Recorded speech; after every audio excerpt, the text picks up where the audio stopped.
जय गुरुदेव। स्वागत है आप सबका आपके अपने चैनल 1008 खेचरी विशेषज्ञ में।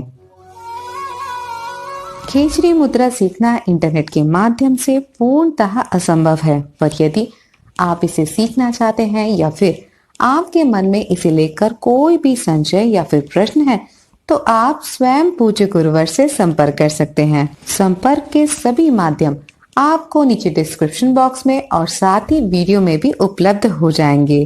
परंतु आप सभी के अनुरोध पर आपके भक्ति मार्ग को प्रशस्त करने के लिए और आपके मन में उठने वाले संशयों को दूर करने के लिए हम लेके आते हैं कुछ खास वीडियो। तो इसी श्रृंखला में आज भी लेके आए हैं एक खास वीडियो। तो चलिए बिना देर किए करते हैं अपनी इस आध्यात्मिक यात्रा का शुभारंभ। आप में से अधिकांश लोगों के मन में यह प्रश्न होता है कि आखिर जीवन में आध्यात्म की आवश्यकता ही क्या है। अगर आपके मन में भी यही प्रश्न है तो मेरी बात को ध्यान से सुनिएगा, क्योंकि आज का वीडियो इसी विषय पर है। देखिए, आध्यात्म के बिना मनुष्य का जीवन अधूरा होता है। आध्यात्म जीवन के निर्माण के लिए एक पथ या फिर एक सूत्र की तरह से होता है।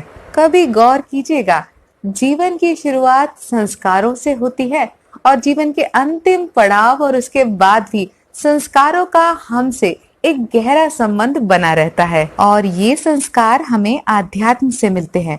हमारे पूर्वजों ने हमें जैसी शिक्षा दी, जैसे जीवन जीना सिखाया, वो सब संस्कार बनके हमारे जीवन का हिस्सा बन गए। जानते हैं इसका उद्देश्य क्या था? इसका उद्देश्य था शांति से जीवन यापन करना और जीवन की सार्थकता को प्राप्त करना। देखिए, मनुष्य जन्म लेता है, युवा होता है और तत्पश्चात मृत्यु को प्राप्त होता है। लेकिन इस यात्रा में मनुष्य बहुत सारे कर्मों से होकर गुजरता है। कुछ कर्म अच्छे होते हैं और कुछ कर्म बुरे होते हैं। आप ईश्वर को माने या ना माने, ये आपकी समझ है, परंतु सत्य सदैव एक ही है कि अच्छे कर्मों का परिणाम सदैव अच्छा होता है और बुरे कर्मों का नतीजा हमेशा ही बुरा होता है। ये बात और है कि मनुष्य की समझ कई बार उसे अच्छे को बुरा और गलत को सही दिखाती है। इसीलिए सही के रास्ते पे चलना सहज नहीं होता। परिणाम गलत की राह पकड़ते ही जीवन उस पर तेजी से आगे भले ही बढ़ता हो, लेकिन अंत पतन पर ही होता है। और इसी पतन से मनुष्य को बचाने का काम करता है आध्यात्म। आध्यात्म के माध्यम से व्यक्ति वो देखने योग्य बनता है जो स्थूल चक्षु दिखाने में असंभव है। वो अनुभव करने में समर्थ होता है जो भौतिक जगत कभी आपको दिखा ही नहीं सकता। आध्यात्म से मनुष्य को भीतर से आत्मविश्वास और मानसिक बल प्राप्त होता है। व्यक्ति चाहे कैसा भी जीवन जी रहा हो, मन कितना भी अशांत हो, अस्थिर हो, व्याकुल हो, आध्यात्म के सहारे मन को स्थिरता और शीतलता मिलती है। और जानते हैं, इस शीतलता की अनुभूति के लिए हमारे धार्मिक ग्रंथ बहुत महत्वपूर्ण योगदान देते हैं। इस बात को अक्सर कहती हूँ, आज फिर कहूंगी कि हमारे धार्मिक ग्रंथ सिर्फ मोटी मोटी किताबें नहीं है, बल्कि मैनुअल्स ऑफ लाइफ हैं। ये आपको जीवन जीने का सही तरीका बताते हैं। अगर आप गहराई से इनका चिंतन, अध्ययन और मनन करेंगे तो आप स्वयं अनुभव करेंगे कि इसमें आपकी सारी समस्याओं का समाधान निहित होता है। इनमें जो बातें कही हैं वो 100% सत्य हैं, परंतु इसका अर्थ बहुत गहरा है। और इस गहराई को आप तभी अनुभव करेंगे जब आप इसमें उतरेंगे, अर्थात इनका मंथन करेंगे।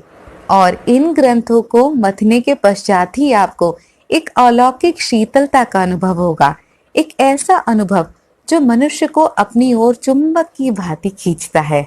और इसका आकर्षण इतना अधिक होता है कि आप स्वयं भी ये जान नहीं पाएंगे कि कब आप इन शास्त्रों की खिड़की के माध्यम से आध्यात्म की नगरी में प्रवेश कर गए। और जो मनुष्य एक बार इस नगरी में आता है वो लौट कर पीछे जाने की कल्पना कभी नहीं करता, क्योंकि जब मनुष्य आंतरिक ऊर्जा से भरपूर होता है तो सभी दुख, कष्ट और कठिनाइयां छोटी सी क्षणभंगुर सी लगने लगती हैं। ऐसी स्थिति में मनुष्य स्वयं को कमजोर नहीं बल्कि मजबूत अनुभव करता है। वास्तव में आध्यात्म में वो बल है जो हारे हुए जीवन को भी जीत में परिवर्तित कर देता है। वैसे तो आध्यात्म के कई सारे अंग हैं, जैसे ध्यान, योग, प्राणायाम इत्यादि। आप किसी भी माध्यम को चुन सकते हैं, परंतु व्यक्तिगत रूप से मेरा मत है कि शास्त्रों का सहारा लेना सबसे उचित होता है। तो अब ये आप पर निर्भर करता है कि आप कौन सा मार्ग चुनते हैं। एक बात सदैव स्मरण रखें कि मनुष्य का जीवन मिलना अपने आप में एक अद्भुत संयोग होता है, जिसका उच्चतम उद्देश्य ईश्वर की प्राप्ति होता है।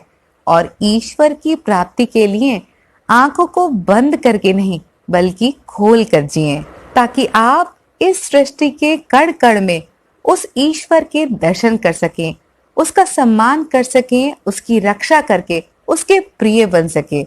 आशा करती हूँ मेरी बात आप तक अवश्य पहुंची होगी और आपके मन का संशय भी दूर हो गया होगा। चलते चलते आपसे इतना ही कहूंगी कि अच्छे कर्म करते रहिएगा और ईश्वर से प्रेम करना कभी मत छोड़िएगा।